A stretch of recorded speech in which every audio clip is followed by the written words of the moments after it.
Cultural fascination with superheroes is really based upon social climate. Basically, since 9/11, you've seen an explosion of the superhero culture. It's wish fulfillment in the sense of social justice. In other words, superheroes can fix everything. They can do everything.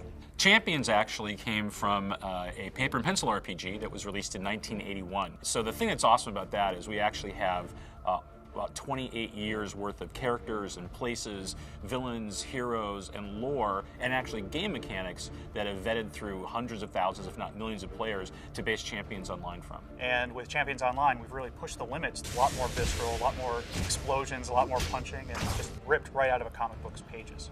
For people that have played the pen and paper game, I think they're going to see some core similarities between that and Champions Online.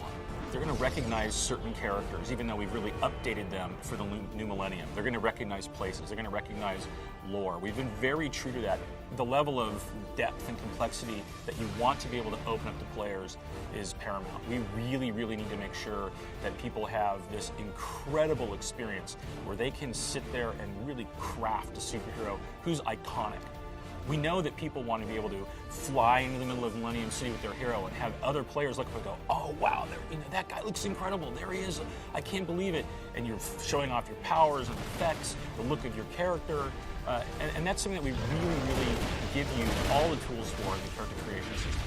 That's one of the elements that was really difficult to try and translate in, and we really kind of decided, it's like, well, we could have our powers designers focus on the cool elements that most people can recognize as okay, this is typical superhero powers that people want to play. Let's build those ahead of time so people don't have to waste like tons of time doing it. Doesn't mean that there isn't customization in a lot of our powers in the game. We have people on the development team that care a lot about the storyline, that care a lot about how we convey things like emotions in the story across the players. We actually have a comic writer who's on staff, John Layman, who is actually out there in the real world making comics all the time. For me, the bad guys are always more fun to write than the good guys. I mean, that's sort of a given. They're just, they're more interesting. They bring more drama.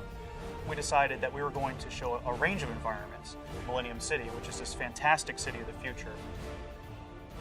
There's also the desert. We also have places where you go underwater, and you're in Canada. You know, the frosty wastes of the Great White North.